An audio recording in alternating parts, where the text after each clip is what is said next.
Hi, this is Bobby Brown, and welcome to another fucking podcast. You kids with your loud music and your Dan Fogelberg, your Zima, hula hoops, and Pac-Man video games, don't you see? People today have attention spans that can only be measured in nanoseconds. See, son, old legends never die. They just lose weight. Like a legend and an out-of-work bum with a lot of life.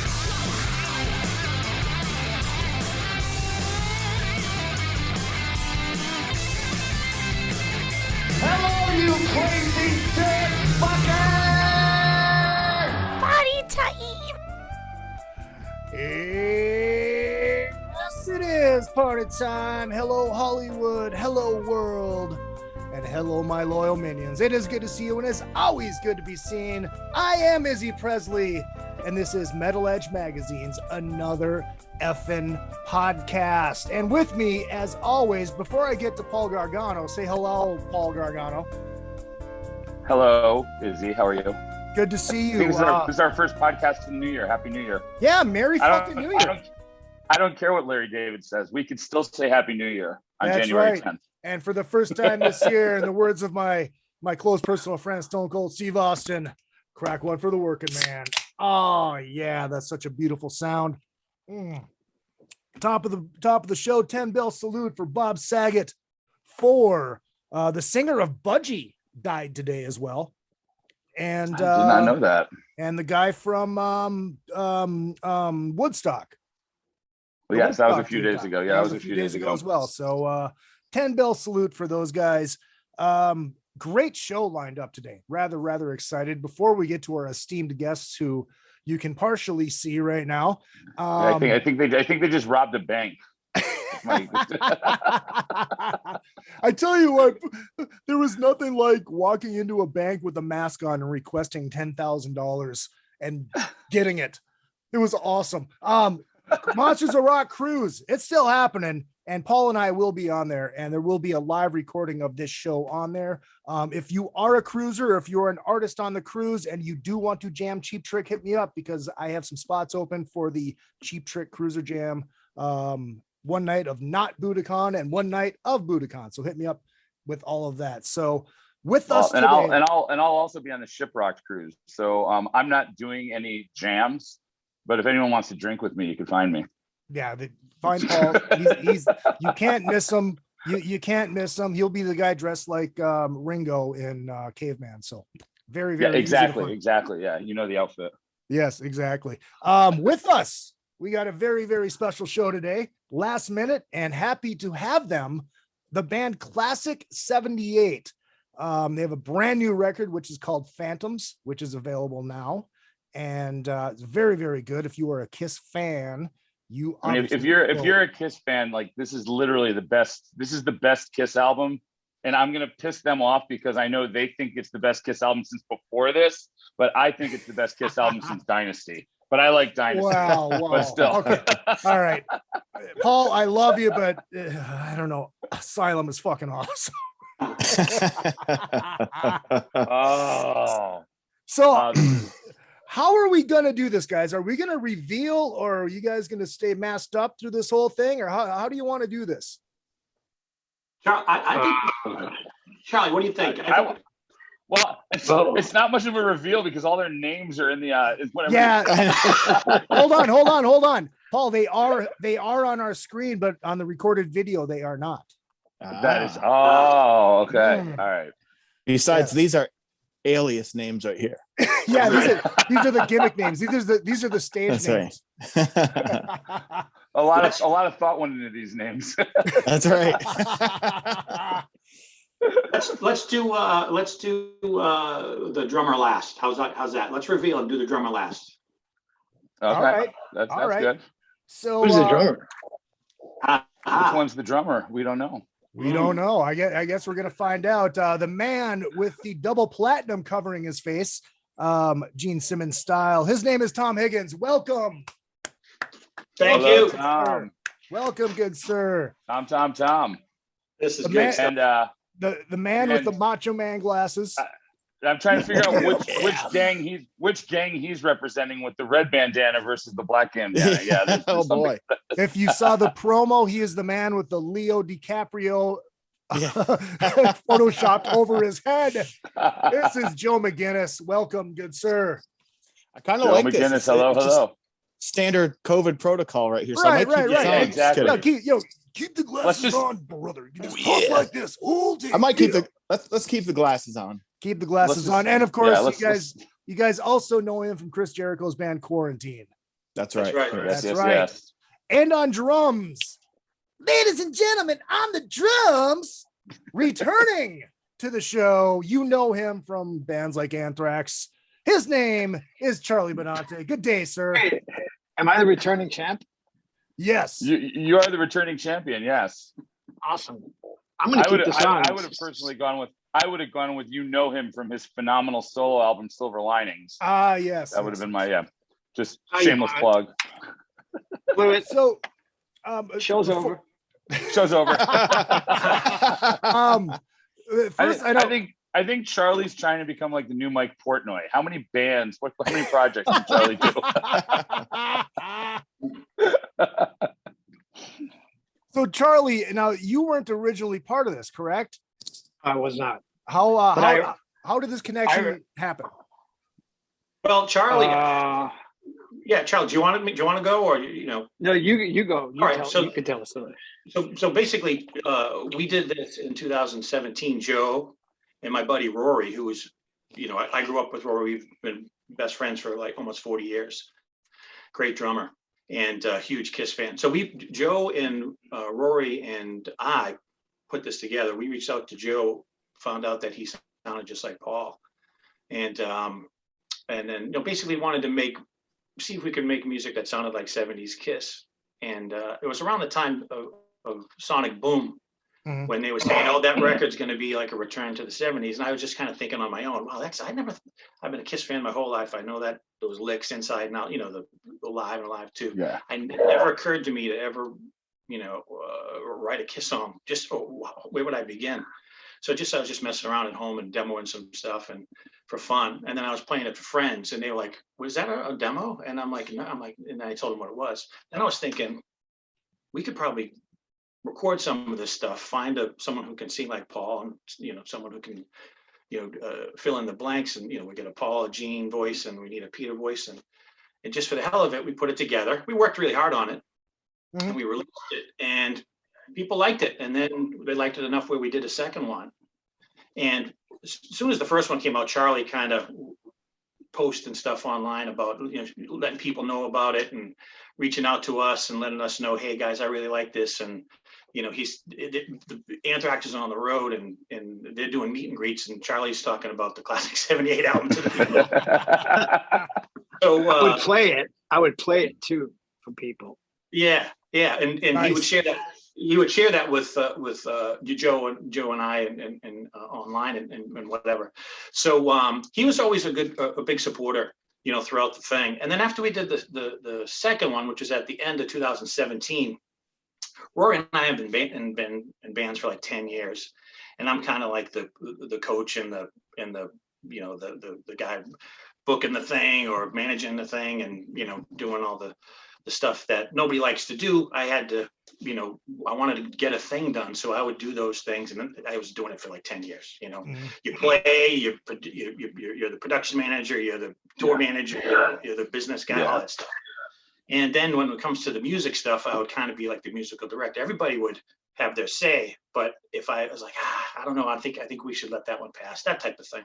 So basically, after the last record, Rory and I have been doing that for 10 years, and he just didn't enjoy the process. He loved the result, and he loves the fans' response to it, but he didn't enjoy the process. And I was thinking, wow, it's been 10 years, and the things that maybe he would like me to do would be too much to ask, and the way I would need him to look at it in order to continue would be too much to ask of him. So I said, "Listen, man, it's been 10 years, and we got a friendship. We need to make sure we don't. There's no reason to jeopardize any of that." And then I just kind of left it alone, and we surmounted that. And Rory and Joe and I were going to go to the Atlanta Kiss Expo, and unfortunately Joe couldn't go, but Rory and I did. And then we did that fun video Standing Tall, Joe. Remember that? And Of course, yeah. we had a blast, and Joe and Rory got along great. So it was, you would think, oh, it's personality clashes or it's business and stuff like that. And it wasn't. It was just, how much fun are you having? And he really wasn't. Yeah. The process itself, the result and the adulation from the after effects, where, releasing the thing was satisfying to him. But it's like, we don't have to keep doing this. We've been doing this for 10 years, man. If you're not happy, that's okay. And then, Joe and Charlie would talk quite a bit, and Charlie would check and, hey, you guys doing anything? And Joe would say, hey, what do you got? And sometimes I'd send him a song, and then sometimes he'd say, hey, maybe we should do a song like Rock Bottom, just little things. And then it got to a point around, I don't know, maybe 2018 or so. 2019 or so. And you guys, Charlie, you and Joe, correct me if I'm wrong. I think Joe saw you at a show, and Joe, you asked what was going on, and you said, hey, what are you guys up to? And Joe said, well, if we do something again, we're probably going to do it with we'll need to do it with a different drummer if Tom wants to do something. And he's writing stuff and sharing stuff with me, and maybe we'll use guest drummers. And Charlie was like, no. You don't use and that's it. And that's where I left off on it. You guys take over. Yeah. So I ran a couple names by Charlie. I said, oh, we were considering this guy or that guy. He's like, no. It needs, you should, we should work together. And gladly, Charlie is a perfect fit. He's a great guy. He really pays attention to the musical minutia, and it's kind of funny, it gels real organically, and everyone gets along. And it's kind of amazing. We didn't meet up in a studio to make this. This is all, sending files back and forth. It'd be kind of incredible to see what we could come up with if we sat in a studio for a few weeks. But we're more than happy to have Charlie in the group with us. And Charlie, it was probably towards the end of 2019. I was like, all right, Joe, I got songs, and let's do this. So I reached out to Charlie and I said, listen, here's 2 songs. If you like one of them, would you like to play on them? And then he listened to both and he says, I want to play on all of them. Yeah. So he made the decision for us. Yeah, awesome. So he didn't hear the rest of them, but he knew he wanted to put on his Peter Criss hat, And yeah, go ahead, Charlie. No, go ahead. Finish. And then No, I was just gonna say, it really hit home and kind of became real when Charlie sent us a picture of an aerial view of his drum kit, and he was using concert toms and everything that Peter Criss used, within reason, what anything you could find. And he took this awesome picture, and he had the Eddie Kramer treatment, with mics in the hallways and the rooms. Oh wow. And I'm like, that is exactly what we need, is someone to put that kind of attention to detail. And he just, he killed it. He did amazing. Go ahead, Charlie. Because that's where I think people they don't understand what it is to be like a real KISS fan or a fan of the 70s. You know what I mean? Sure. You can't just set up a drum kit and put mics on it and expect it to sound like, oh, that's going to sound like a KISS song or something. It just doesn't work that way. You really have to work on it and find the sound. And that's what talk to Tom and Joe about that a lot. The snare drum was the most important part of this. That Peter Criss snare drum. If you don't have that honk, if you just don't have that crack of like Christine 16, don't do it. That was it. I mean, Tom can tell you how many times did I say, got to get that snare drum. Right. It's as soon as you start adding those room mics in, that disappears, and it's like, man, you got to find the balance, because that's such a signature thing, like Alex Van Halen's snare or John Bonham. Yeah. Exactly. But the most important thing is when I heard the songs, and I got so excited because I was like, first of all, I didn't even tell you guys this, but I thought the new songs were light years ahead of the older songs from the other 2 records. The other 2 records are awesome. I love it. But this was like new level, next level. Thank you. you, Charlie, let me ask you this. I mean, as a player, I mean, obviously you've been doing the Anthrax, the metal thrash shit for obviously I don't mean shit, but you know what I mean, for so long. And Peter has, I mean, he's still alive, so we still say has, he had a distinct way of playing. Was it hard for you to get into a mode of not playing like Peter, but creating stuff to sound like Peter? Those guys could answer that question better, because I was channeling Peter throughout the whole thing. Mhm. And I knew if I was going to take it somewhere else, that's not Peter. I Right. had to stay in that realm of, you know, I got to swing it. I have to do the same type of fill that Peter would do, but none of the fills on the record are complete, like a copy of a fill that Peter did, but it's reminiscent of a Peter fill or something he would do, like especially the cowbell. One of the key things about the album Love Gun is how they blend the cowbell in with a lot of the songs. The cowbell is in the beat for half a measure. The cowbell is with the toms. It's all those little nuances that make it sound like Kiss, you know? Yeah. And one of the things, guys, is you know, we don't have a Peter vocal on this record, and we didn't have it on the last record. The first record, we didn't know if we'd ever do another one, so we couldn't find anybody who could sing like Peter. So, you know, we attempted to approximate a Peter vocal on a cool song, but after doing it, it's like, if you can't do it, don't do it. So what we've always done on all their albums is to make sure that, like Charlie was saying, that the drums are as Peter can get, but more so on the last two, because since there was no Peter vocal, we want to represent his personality on every song, you know? Right. The way he hits the hi-hat, he doesn't have a lazy 1 and 3 or a lazy 2 and 4. He's very on top of it, and that snare sound, and just the way he swings, the way he does a shuffle, he does it with his kick drum. And Charlie would probably know the technical term, but to me, he's doing it with his kick drum instead of his ride cymbal or his right wrist. It's kicky snare instead of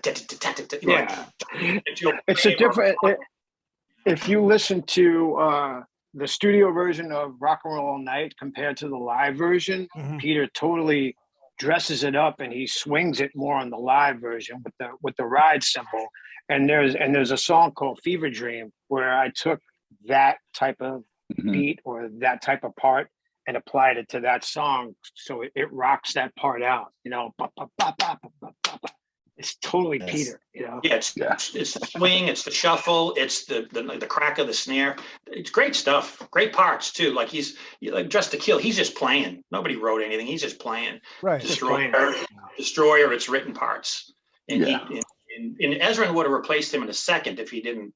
He wouldn't have sat through a whole recording session getting Peter to orchestrate parts and do stuff if Peter didn't have the goods. And he saw that because he'd have Alan Schwartzberg in there in 2 minutes if he didn't think it was good one. I mean?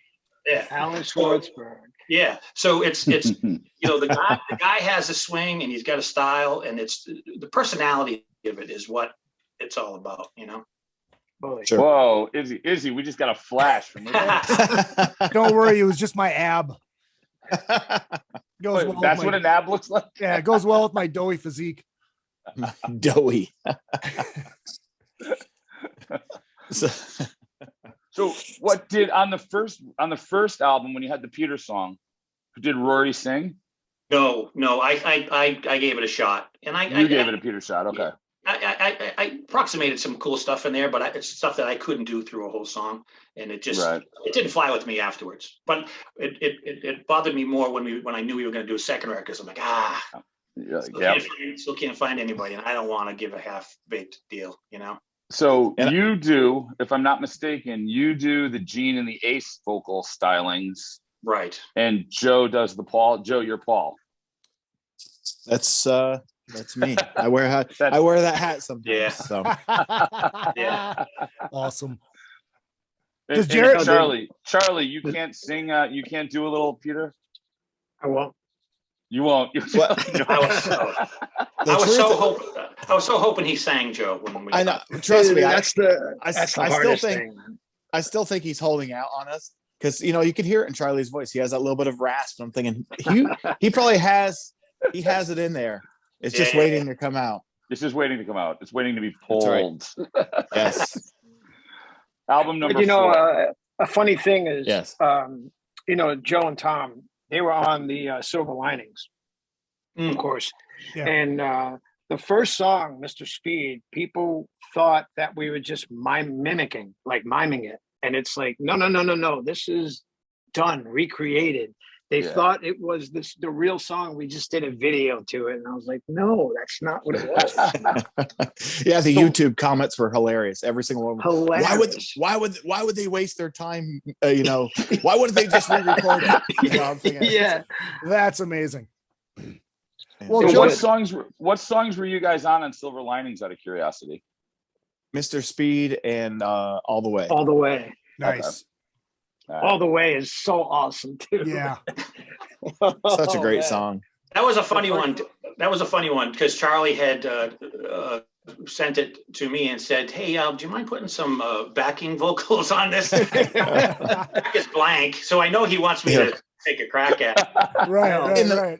Yeah, In the middle of tracking and working on a classic '78 record, we already had that on our plate, and then we're like, you know what? But we got to do this.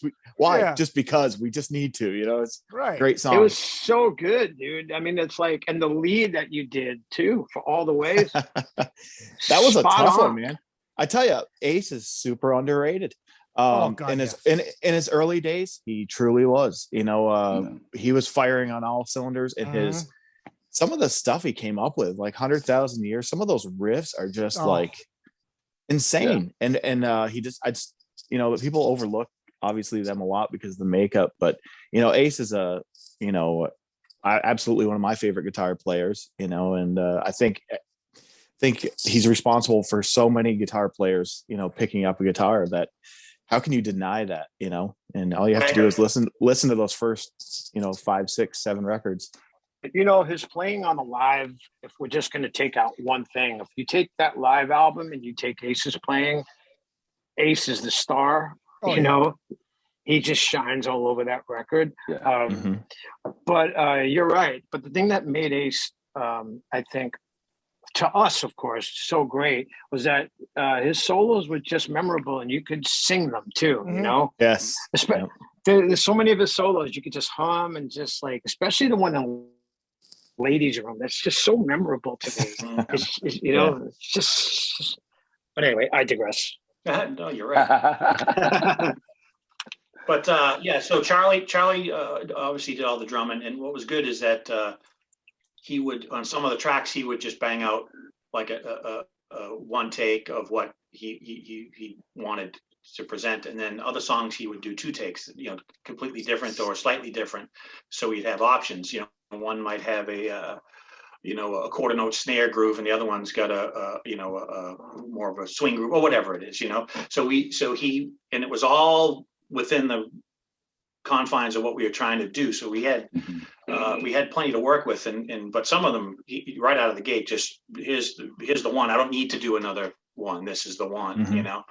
And on the other ones, it's like, oh, great. And then it's like, oh, maybe I should do that fill that I did in take 1 and do that in take 2, and kind of get the perfect composition of it. It was really good. And then once we get the tracks done, and then Joe starts putting vocals on it, I start putting vocals on it, and sending Joe tracks. I'll give him a demo with a reference vocal. It's got a melody, it's the lyrics or whatever. But when I get it back, it's like, oh man, because he throws all the stuff on it, and I don't sing like that, and I don't know how he's able to do it. And then when you get back, doing this, Yeah. Well, Joe, does Jericho get pissed at you because you can do Paul a lot better than him? Honestly, and by the way, Izzy wonders why Chris won't come on the show. That wasn't a rip on Chris. That wasn't a rip on Chris. Come on, Truthfully, I'm I'm such a Kiss geek, as we all are, obviously, exactly. but it's cool to, kind of really dive in, to the 70s stuff, but then, do just sit back and be a guitar player, because, I have a huge respect for Bruce Kulick, who's also someone I call a friend now. And, just such a great player, nice guy. But growing up listening to his solos, who cares about some of the cheesy lyrics? The music is just great. But it's like, so with the quarantine thing, just to answer your question, I just kind of sit back and I play guitar, and I enjoy it because, sometimes it's nice to just not have that duty of doing vocals, And that's good too, because go ahead, Paul. I was just gonna say, I mean, I finally got to see Quarantine for the first time at Chris's birthday party a few months ago, and I gotta say, Chris delivers those just completely cheesed out 80s and 90s Kiss lyrics. Chris does them so well. Oh yeah, absolutely. He owns that shit and just drives it home. I mean, it's just. we had.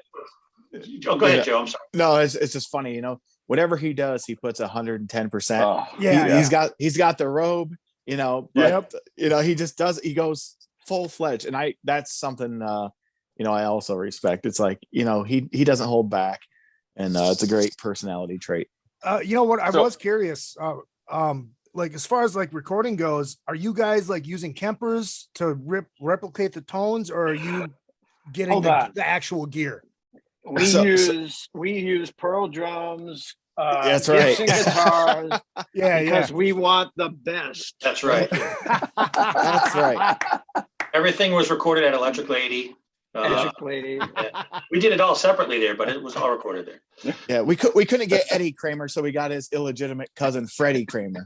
There you go. Freddie Shamer. Yeah. Yeah, there you go, Shamer.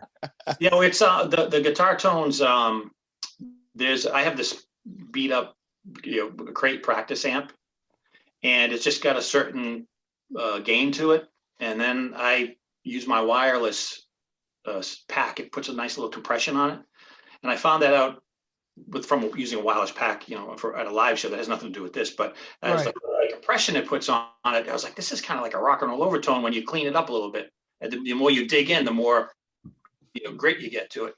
So that was that's the basis of this. There is a Kemper doing like a 74 super lead on a couple of the solo, and then on a few things I have this solid state acoustic. Remember the amp company from the 70s and the 60s, acoustic? Oh God, yeah. Oh God, yeah. Well, this isn't unfortunately a cool piece like that, but they have a solid state head, like 120 watt head that just is killer through a Marshall. And I got some nice feedback on some stuff and some good chunk, and but it's always based off of that trying to hit that type of tone, not too overdriven. Some of the stuff is a little bit driven more than the others, and the bass tone on this record was basically something that Joe had finessed in the studio. He took the track and he got a nice round tone to a nice rumble to it, and I tried to. Joe mixed 3 of the songs with all the panning and the fades and all that stuff, and Charlie and I and my buddy John Shipp essentially mixed the record. My buddy did all the he got behind the board and all that stuff, but Charlie would be able to say, I need a little bit more of that. Can we get a little bit more of that? It'd be great if we had a little bit more of that. And there were certain things that I wanted to. So we did that, and then I mixed the music for the other songs, but I was comparing them to a lot of the stuff that Joe had done on his, because I liked his bass tone and stuff. Gotcha. But surprisingly, it's very there's a continuity to it all. You know what I mean? Nothing went astray.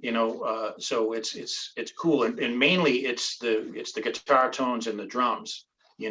Yeah. Well, I was curious about that because Doug Pinnick, like a year and a half ago, he put out a Hendrix tribute record, and he told me that everything they found the exact amps, used the exact guitars, just did it everything analog the way that Hendrix did it when he recorded it to get those tones. That's just why I was curious to see what you guys Yeah. No, that's killer. Yeah. Like when we did the Silver Linings thing, you know, I would use I used a Kemper, but what I would do is put a line up rock and roll over, guitar tone.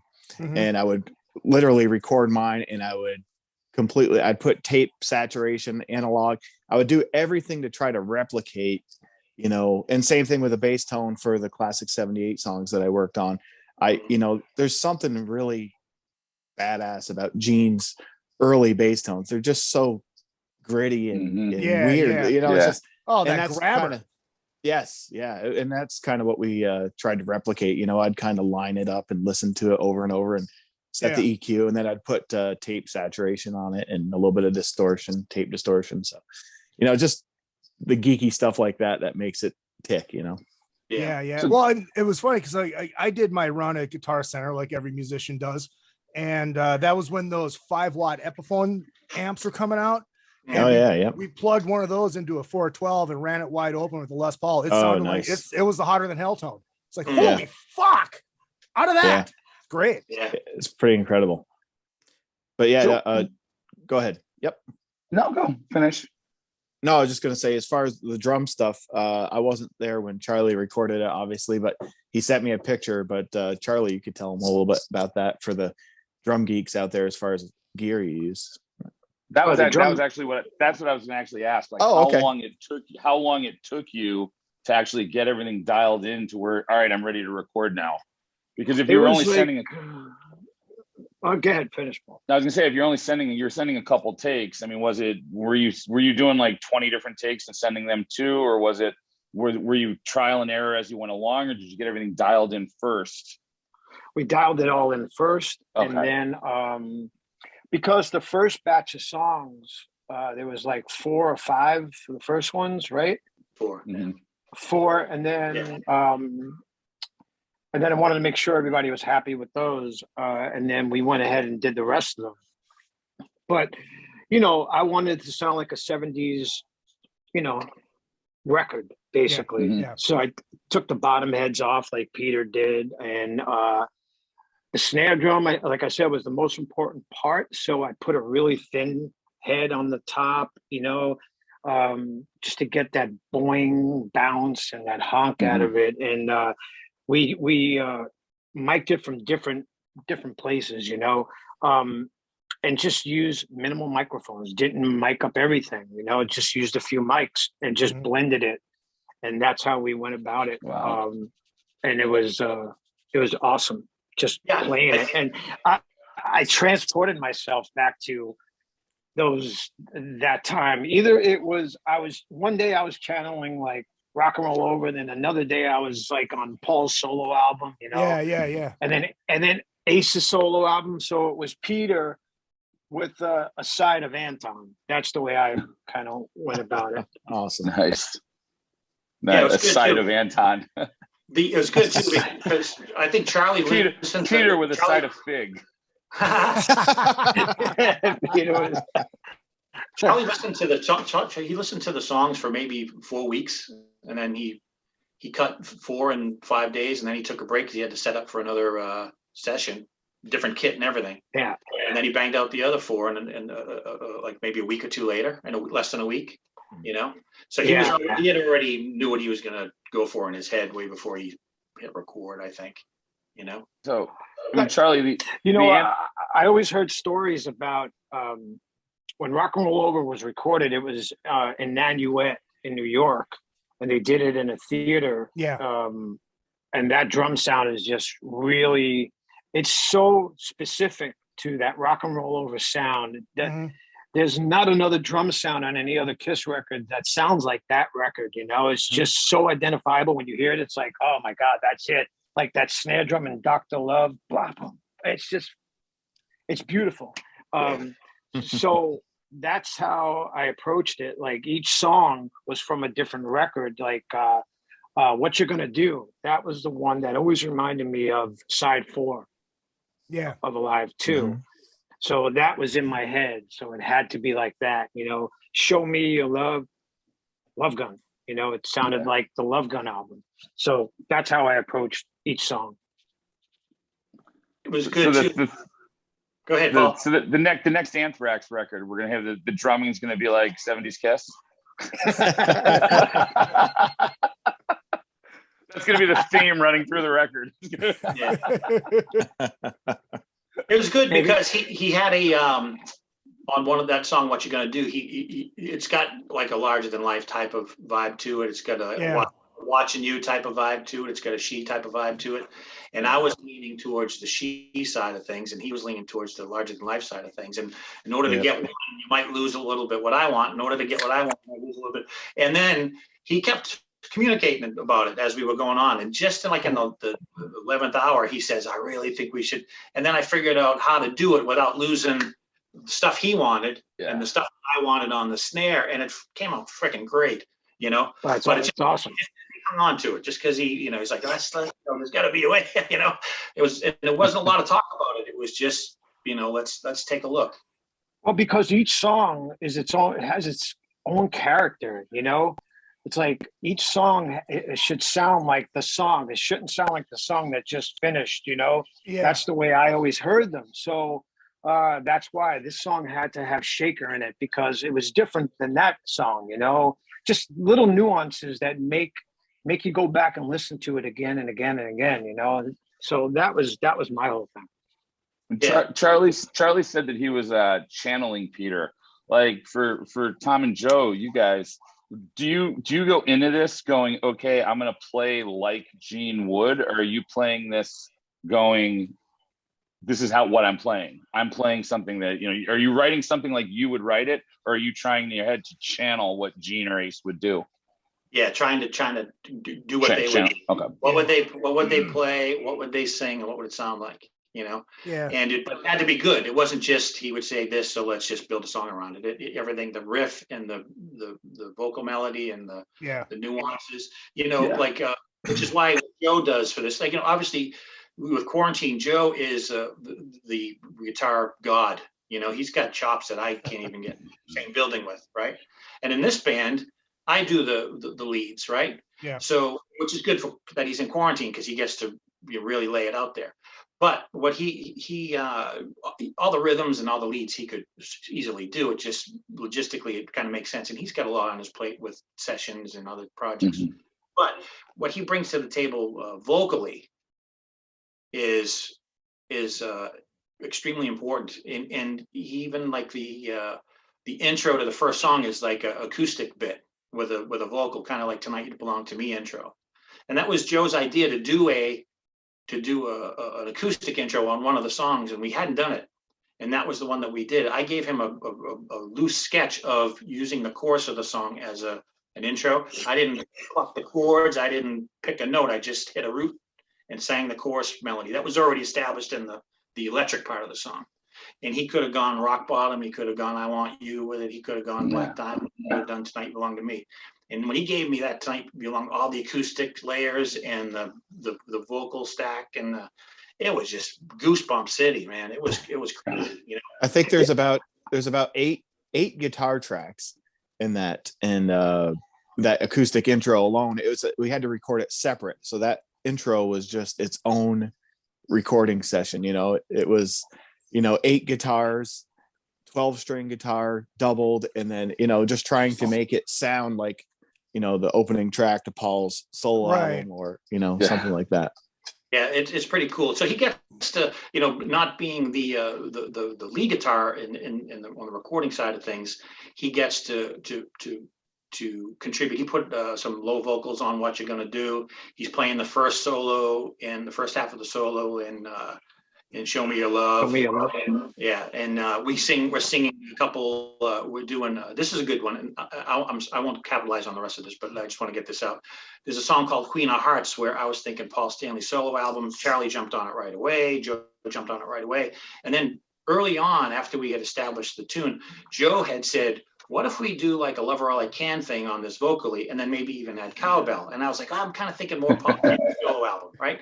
And I stuck with that. And then towards the end, Charlie goes, "Why don't we do a Love Her All I Can kind of thing on this vocal?" And I'm like, "You guys get me wrong. Let me listen." And so we got like a 3-part harmony Love Her All I Can vocal going on Queen of Hearts, because they both mentioned it a times, and it's something that we've never done before. And then on a song called Walk That Walk, it's kind of like a humble pie strutty type of riff. And Joe and I are doing a duet vocal on that, trading off verses, which we've never done. Yeah.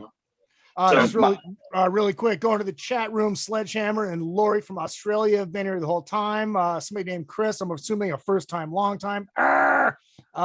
Bruce from Canada. This is for Bruce from Canada. And Tony from Colorado, he says, the first Klassik Kiss 78 kicked ass, great concept, followed through with it. Yes, we absolutely agree with that. So anyways, just wanted to give a shout out to everybody listening. And if you are listening live and not in the chat room, want to join in, hit the chat room. Why not? It's funny you just brought this one up, because my 2 favorite tracks so far are Walk That Walk and Smoke and Mirrors. I feel like Smoke and Mirrors is just like, it's just such a perfect Ace song. Oh my God. Yeah, that's fun. It's funny. Our mutual friend, PJ Farley, he plays with Fozzy and Quarantine and Trickster. And when he first got the album, he messages me and says, "Hey, you guys should seriously consider, selling that song to Ace or give it to Ace." And I'm like, yeah, because that's the perfect. I mean, it's coming from PJ. I was like, yeah, right. So perfect. When you guys are like, so when you're doing the backup vocals, are you doing the backup vocals in the voices as well? Yes. Yeah, we try to make it as convincing as possible. Yeah. The other interesting thing is, even though we try to capture the feeling, I'm not Paul Stanley. I can't sing identical, but we try to capture a feeling, and Tom's not Ace, but he sure as hell fooled me a couple times. and same thing with Charlie. Charlie released a video of him playing the Alive drum solo. Yeah. And it just blew me away. I'm like, that's like Peter Criss. He's like the closest we're gonna get to having that, and we're not replicas, 110%, but what we do is just try to capture that feeling. And when we're in the studio, like Kiss says, you can't always look like us, you can't always be us, but you could sure as hell feel like us and dress and when you go into a recording studio and you set up, you get into that mindset of, a lot of the times the music that Tom will bring to us kind of lends itself to those vocals, so it just kind of comes out, you just you find yourself doing whoa, so right but yeah, that's awesome. Pretty wild. Well, Tom, like as far as like the Ace voice goes, was it hard for you to get that down, because that's such a distinct voice? Not really, and it's not something that I had sung, his songs and in other bands and stuff like that, and I would do it on purpose, to try to sound like him. And I was like, oh, I'm kind of in the ballpark, But then then now that you know that you're gonna do it intentionally and it's gonna be recorded, now you start drawing, and adding these concepts. Or whatever. And it's like, okay, that's working. On that song on Smoke and Mirrors, I kind of did like a rougher vocal, like Rip It Out or Rocket Ride. Yeah. And a buddy of mine said, you should go with the lazier one. And then I asked Joe and said, and I gave it to him. He goes, yeah, the looser one is the one to go with. So that's the one that's on the record. That's the one that you sang on your back. That's right. I lie down on my back and sang that. Yeah. But that's not too difficult to do. The Gene one I stumbled on by mistake, and that I didn't realize you could do that ever. And then, dude, it's just so weird. It's like, dude, I've had an Ace Frehley tribute band for 9 years. I sound nothing like fucking Ace, but when I do the Gene shit, I can nail the Gene stuff, and I can almost do Paul. I can't do fucking Ace, but I do it anyways because the songs are so fucking good. I was about to say, that's a rousing endorsement. That's a rousing endorsement of your band. There is. Can you do a Peter Criss? And this goes out to everyone out there if you're listening. Yeah. We're looking for a Peter Criss style vocal. Never I met you. Hey, there you go. Almost, yeah. Yeah. Well, that was just off the cuff. I don't know. So one of the interesting things about the release, you guys, it's not on streaming services. So I presume that's because, well, I'll let you explain why it is instead of me trying to guess why it is, but it's not on Apple Music. You're not on Spotify. You're not on Apple Music. Why is that? This is kind of like the opposite of what to do today, and and it's my fault in a way. I just I think this is such it's important not to overthink this, because it's all about having a good time and getting to make a sound that nobody makes anymore, that people miss maybe, and I just feel as though that the people who want this won't mind. They'll want a CD. They'll want to buy the record. They want to, they want to be a part of it. And not that the streaming people don't want music. They're not part of music.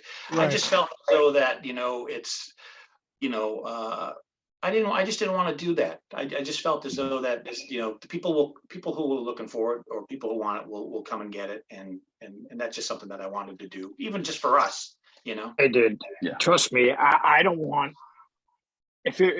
if I had my druthers, I would have every fan that we have would never stream anything that we put out. Right. And they'd have to open up everything and smell the paper and just enjoy. That's the experience. So when you told me that too, and now we're not going to do any streaming, I don't believe in that. And I'm like, okay, that's cool, because that's the experience right there. You don't want them to stream it, so all good. Right. And that's something.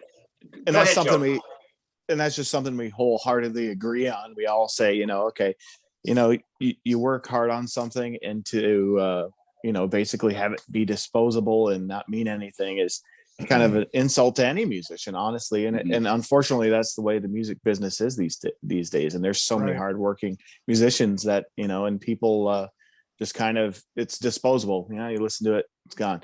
But, I was talking to Paul at Jericho Fest, and we both, we collect vinyl, and we were talking about vinyl, and there's an experience to that. You open it up, even the smell, everything about it, like you guys said, exactly. It's and I think the people, and the people that are nostalgic about this sound that we make and try to replicate to a degree, is something that has value, and nostalgia is the damnedest thing, it can make. I think you should take it a step further. And I already made it clear off air yesterday what I think you should do. But I mean, I think you should only do 8-track and vinyl. Don't even let people get it on CD. 8-track and vinyl. That's it. Well, I think regular cassette too. But like I was just gonna bring that up, because like 10 years ago, Cheap Trick put out an album on 8-track just so they could have the #1 selling 8-track in the country. Oh wow! I think it's fucking brilliant. There you go. Yeah. Well, when the vinyl comes out, we gave all our blood. So the cover of the vinyl, it has our blood in it. This is true. Yeah, this is the opposite. This is the opposite. Even just like releasing the records, we never announced that a record's coming out. We know it's ready, or we know it's in hand, and then we go boom, new record available now, and it kind of whips up some excitement, as opposed to get an album coming out and then releasing 4 or 5 songs in advance, and then by the record said, "Oh, is that out yet?" It's not something that I can say would work for an active band that's properly touring and properly in the music industry making records and for a living. It's just something that we aren't a touring band. We could play the shit out of this stuff, but we're not a touring band, and it's one of the things that we can do to make things exciting, considering we aren't going to be able to go to your town in every state and play, so the fact that the music or the sound sounds familiar, and thanks for saying that earlier, Charlie, that we do have songs in this thing. So some of these songs Lenny Kravitz could be singing tonight, Humble Pie could be doing Walk That Walk, and friggin' ZZ Top could be doing What You Gonna Do. There's songs in there. There's music and riffs and lyrics that come together, and there's hooks. And just like vinyl's an experience, like what we try to do is, even covering our faces, because we wanted that, so nostalgic down to the T, just where everyone said, "Oh my goodness, who are these guys?" Because it leaves your imagination to, you know, kind of wander. And that goes along with looking at album art or listening to the song, and even the drop of the needle on the first two Klassik 78. You know, that's just little stuff like that. We wanted the whole experience, and I can't take credit for all of it. Tom is, you know, a mastermind when it comes to stuff. You know, he even had someone recreate these 70s TV commercials and then threw in the Klassik 78 album commercial available at Tower Records and yada yada. You know, like that stuff is cool. You know, is there a gatefold? There might be. There may be, because we're definitely going to do a vinyl down the line, right, Charlie? Right, Joe? Oh yeah, have to have a vinyl. Maybe it'll have a bonus track, and definitely maybe an unreleased live track that happened in '78, opening for Blue Oyster Cult. Who knows what we have in there? We'll have a love gun. I think it's a love gun in there. Yeah. That'd be a good idea. Have a love gun, but it's just Ron Jeremy's cock. Well, I think that we did this limited run of CDs of side 1 and side 2, and Tom had the idea of putting tattoos and you know, getting pins and, you know, just everything down to that little bit of detail, you know, adds to that experience. So I think that's pretty wild. Tom's great at that. The album cover itself, the artist Claudio, he did such a great job on that. Yeah. And I was quite jealous. I was just like, damn it. Why didn't I think of that? But, the great thing is that it leans on just that threshold of it, not quite infringing on it. You know, there's no makeup, there's no logo. You're you're lightly treading on, and that's what's beautiful about it. It's kind of making that reference without, you know, stealing, you know, anyone's likeness or makeup. And once again, you know, just he did an amazing job. Chris Vickery in the chat room says, I still have Unmasked on 8 tracks. Sorry, I wish it was a better record. That's my comment is, sorry, I wish you had a better record on 8 track. You know something, I always talk about this with Ed Trunk about Unmasked. The songs are okay, though. They're not that bad, the songs. I just think the production is the thing that kills it for me of that record. You know? I don't know. I would probably take it over Dynasty, though. It's like I said this before, I'm going to say it again because Joe and Tom probably haven't heard this comparison. But to me, Unmasked is the Taco Bell of Kiss records. You realize how bad it is, so you stay away. Taco Bell. And then all of a sudden you see a commercial go, oh, that doesn't look so, I'll go try it. And you go try it. It's like, you take a bite, you're like, Jesus Christ, it's still fucking Taco Bell. That's Unmasked to me. Well, so I'm going to say this. Unmasked is a great pop record, you know, and once again, Kiss, everyone's entitled to their opinion. And that's what's great about it. Exactly. But I know. You know, I just like I know what you mean.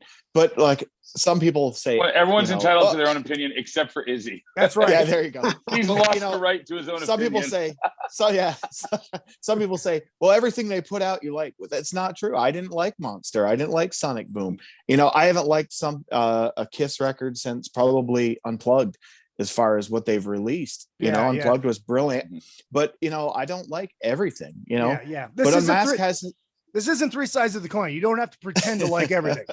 But yeah, I love those guys. I'm just busting. Yeah, they're great. They're great.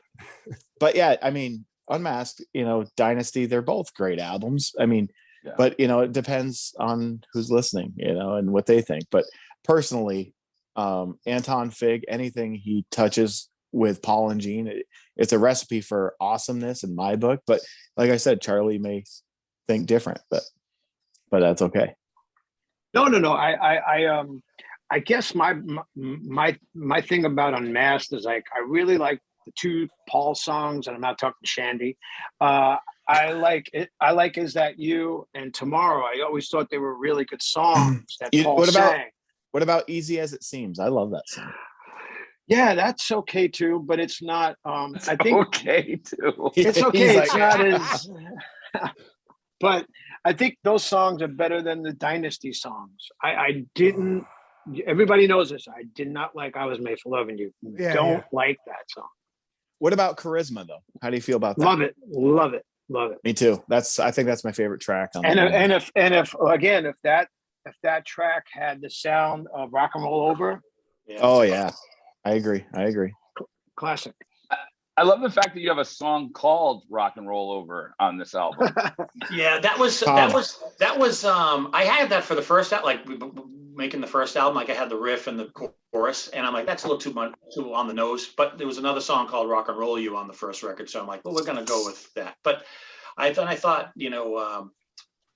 third record, and it's the last song. The album's ends. You rock and roll over. You start the record over again. Yeah. And I think it's a great song. On a standalone. I think it's a good standalone track as well because it's got the personality of the band, and it's just quintessential rock and roll tune that Gene would say. I like when people will say Klassik 78. Yeah, they're good, but their lyrics aren't great. And I'm thinking, look, we're talking about 70s Kiss. They're supposed to be, kind of, tongue in cheek and whatever, and tongue somewhere else, as Paul would say. Paul Stanley would say. But it's just one of those things that you're just like, right. We're not expert songwriters. Paul Stanley and Gene have written amazing songs, but what we do is just to our capability. We're kind of, Tom does an amazing job of writing. I mean, he comes up with a lot of this stuff, and it just, you're like, I could totally see Gene writing that and putting it on a demo, and maybe it didn't quite make the record. Sometimes it does, and that's the great thing about these songs is they're so real. I wouldn't even sell yourself short and say that they're not, like, you're not great songwriters. I mean, other than the fact that a couple of these songs are twice as long as most Kiss songs were in the 70s. I mean, these are great songs. I mean, thanks, Paul. I literally, this takes me back, and I feel like I'm listening to Kiss again. I love it. It's just fantastic. Thanks. Me too. I listen to it every day. The song lasts longer than 3 minutes and 10 seconds, and I'm going, oh wait, it's like two Kiss songs rolled into one. I know. I think there's a couple pushing 448 or 450. Yeah, there are. Yeah, they're pretty much the Alive versions, the Klassik 78 Alive version, but in a studio setting. Right. It's like when Cheap Trick went back in and re-recorded in color. Yes. Yep. Oh, speaking of which, of re-recording, Charlie, if you can talk to John 5, I know he's a big collector. See if he could get the master tapes to unmask. so he probably has them. He's got everything. So maybe we could sit down and do the drum replacement. We'll do Rock and Roll Over drum replacement because that's I mean, and then maybe we could kind of get this thing going with that album, because so many fans. It's amazing how many say I love Unmasked, but I hate the tones and whatnot. The production. It's just like, man, you could really kind of turn that album around if you had the master tape. So, but just another side note about Unmasked. So. Go ahead. I like that.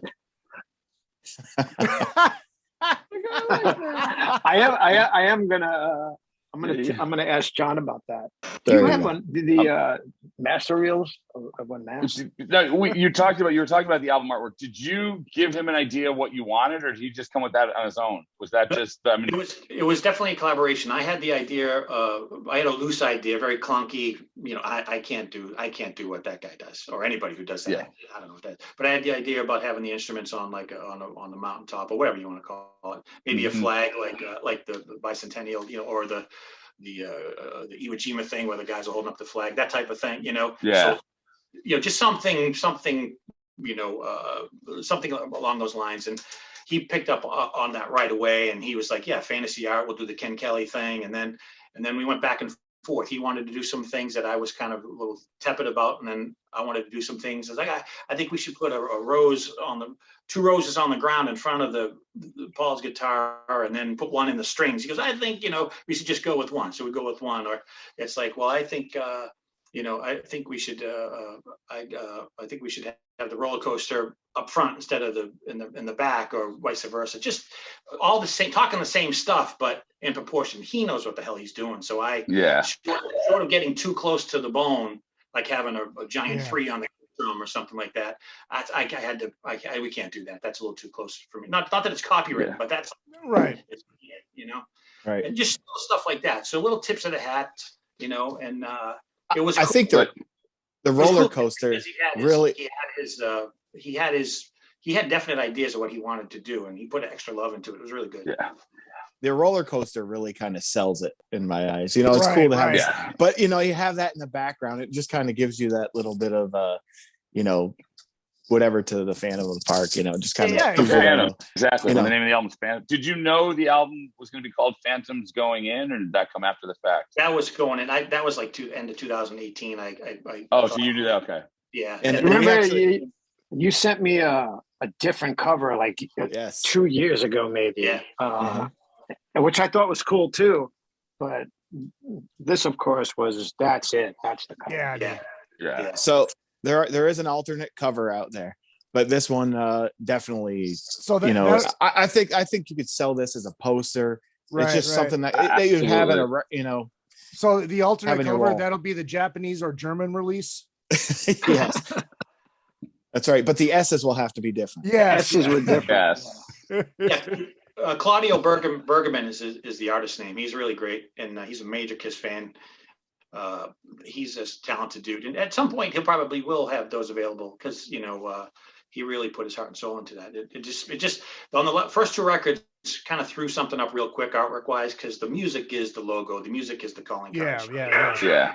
But on this one, and it's been so long, and who knows if you're ever going to be able to do another one just because of life or whether you want to. I just wanted to step up the effort on putting out a good cover. I knew there was going to be at least 8 or 9 songs on it as opposed to a 6-song EP. Just to keep people excited when they see it, that things are like, if the songs are better, that's people's, they can make that decision themselves. And I happen to think Charlie's right, but that's, that the songs have improved. But, just kind of put a little extra something on there that we haven't done before. I'm really happy with it. And like I said, I think it's phenomenal. Yeah, it's fucking great. And people want to pre-order or whatever. Is it just the website? Yeah, go to Klassik 78, KLASSIK 78 on Facebook or www.klassik78.com, and all the appropriate links and whatnot will be there. Okay. We got CDs that'll be available for sale later on in February. Okay. We're not doing any pre-orders or anything. We're gonna keep having CDs available until someone doesn't want them anymore. So it's on a limited run. Brilliant. We're just gonna keep doing it. And this thing is the last 3 days, I'm like in a whirlwind. I don't know about you guys, but just the activity of it, and it's the iTunes. Joe's son's looking at the iTunes charts, and Joe's giving us reports. Yeah, say, hey guys. So my son's like, funny story. We were on the rock chart on iTunes. We were number 1 for like 2 days, and then we went to number 2, and then it was number 3. So I think we're still in the top 10 or something on the rock charts, but the all genres chart. So every album that's out right now. So he's like, Dad, you're at number 9 or whatever. I'm like, that's awesome. I said, we're above Morgan Wallen, who's like a really big country superstar. Yeah. And then he goes, but RuPaul's above you. And I'm like, RuPaul. So he's like, you got a drag queen above you. I was like, oh man. So I think we made it to number 8 or 7. So we beat RuPaul. So that just kind of shut him up. So I was like, okay, now he can't pick on me about being beat out by RuPaul. So yeah, but yeah, it did well. And that was kind of a, just a bonus. This was fun for us. And to have it do that was even cooler. Yeah. So, not that charts are everything. Who cares? We don't know what that means. Really. Charlie might have a better idea of what that stuff means being out there, but I have no clue. Yeah. It means nothing. It means no, the thing that it does to you is it makes you kind of happy and proud that, look, people are actually, listening to it, so it's a good thing, it is. It's like you guys put a lot of work into this, too. And everybody needs to hear this. Remember, that was the one thing I said to you early on. Yeah. Everybody needs to hear this album because it's so good. So, it's available everywhere, and, Japan will love it. Yeah, well, I'll tell you what, I mean, look, it's so good. I mean, the guys in Ace's band who were in Gene's band when the other stuff came out. They said that they were playing it for Gene, and Gene loved it. You know, he's like, this is fucking great. Well, you know, Jericho was telling me that he was at Paul Stanley's house doing a episode of Talk is Jericho, and he said Paul pulled out a CD and said, "Have you guys heard of Klassik 78? These guys are great. Listen to this song. Listen, you know." And the fact that Paul Stanley himself, you know, had the CD and he played it for, you know, a friend to you know, that is kind of cool, you know. So that made us feel good. It's just little perks like that, but we would do it regardless because it's just so much fun. But you know, I think if we're lucky enough to do more, I think they're going to keep getting better, and we're just going to learn things along the way. And then the fans that do like us give us feedback, and we'll just kind of make them better. You've done 3 albums, so the next one has to be Klassik 78 Alive. That's been talked about. But you never know. But you never know. I brought that up to him. Recorded in the building that took the place of Cobalt That's Hall. Right. Just recorded in some room in the building. Yeah. So I mentioned that to Tom years. I said, you know, we should do a live album. Well, yeah, we could. I said, yeah, but we could put in the bombs and the, you know, all that good stuff. Yeah. And it would be pretty cool. I think people would dig it. Oh, it'd be great. Well, that was, I mean, speaking to what you said, I mean, because we said earlier this, we put this together last minute, and we really did, because you didn't, I mean, there wasn't like a 6-week publicity campaign telling us this album was coming out. And I saw it, Charlie, I saw it on your Instagram feed, and that was what tipped me off when Charlie Instagrammed it. And then it was just, I mean, from there, it was just like, we were supposed to have another guest lined up this week, and it didn't happen. And I said, oh, it's gotta be, we have to get Klassik 78. It just has to happen because the album just came out. It's perfect. So it was like, but I think that's what makes it so much fun too. It's just like discovering something. And going back to what you said about the charts, Charlie, what's fun is also knowing you're not the only one that loves something like this. Because when you see that it does well in the charts, you realize that kind of brings our community back into play again. Yeah, you know, it was absolutely. There used to be so much there used to be pride in debuting at the top. You know, I mean, it's you know, Skid Row, the first rock record to debut at #1, and you go through all. There used to be pride in that, and I think we've lost a lot of that in like the watered down digital age, where if you're not a DJ, you're not charting, and so it's kind of cool. Right. It's fun to be like, hey, I'm not alone. I agree. And a couple dozen more people like me out there. Well, my wife said it perfectly. She's like, you know, she's seen my Kiss fandom, and my kids are my oldest son's going to be 15 tomorrow, and he's a Kiss fan, you know, and it's amazing how, you know, the stuff kind of permeates like that. And, you know, but that stuff is just mind blowing. And she said, you know, she was talking to her dad and saying, you know, oh, they made it on the charts. It's just nuts how Kiss fans, you know, we're beating out Morgan Wallen and all these other, and I'm thinking that to me speaks volumes about Kiss fans, you know, and the demand for this kind of music. You know? No, absolutely. In the chat room, really quick, Scotty checking in from Canada, who was on the listener drunken summit on the last show. So was Lori from Australia. Chris Vicker, he goes, when is Disco Klassik 78 coming out? And I'm going to answer that question. It's when one of you guys goes solo and creates Klassik 79. That would have to happen in order for that to happen, because that's never going to. Because it's never going to happen, right? Yeah.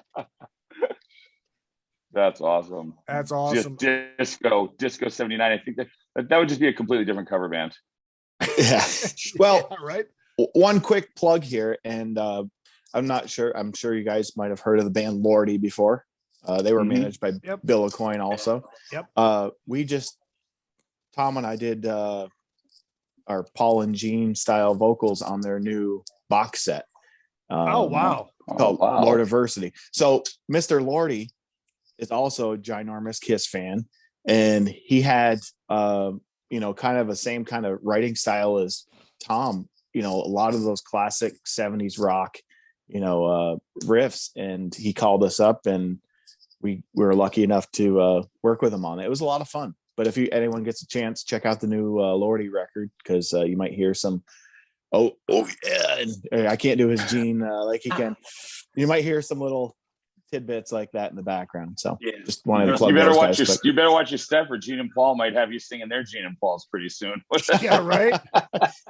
Well, how do you know they're not? I'm waiting for the Klassik 78 soul system. another quick plug. Tom's such a sweetheart. He's such a nice guy, but he's never gonna plug himself. Tom worked really hard, and he got the Klassik 78 sound, the music on the A&E biography of Kiss. And wow. So if you listen to some of the music, you could almost tell instantly what sounds like Klassik 78 and what does it. So they use some other stock music or whatever, but Tom, his names were in the credits as well. And, we're super proud of him for that too. That's so basically all the riffs that I wanted to rip off from that were Tom. That's right. We're Tom. The ones that sounded just like Kiss. Yeah. Yeah, exactly. Yeah. All right, man. There's nothing worse. There's nothing worse. I'm just gonna say this. There's nothing worse than when you're watching something on television, especially now with like Netflix, with just the prevalence of so much that we churn through, and you hear bad sound-alikes. Yeah. Oh, it's the worst. Yeah. I'll just be like, oh man, that's the lowest common denominator. Lowest common denominator rip off of Foreigner ever. Like, oh, yeah. That's what I'm worried about with a new Netflix biopic or series that they're supposed to be doing. I'm thinking, I really hope that they do something, authentic to make it believable and fun. Whatever they got to do, dig back into their master tapes to find outtakes or whatever. Yeah. Just make this thing sound and look great, Yeah. But knowing Paul Stanley, he'll want someone like Brad Pitt to play him, who looks nothing like, it's just, you never know. You can get that guy. His name is Leo. Yeah. There you go.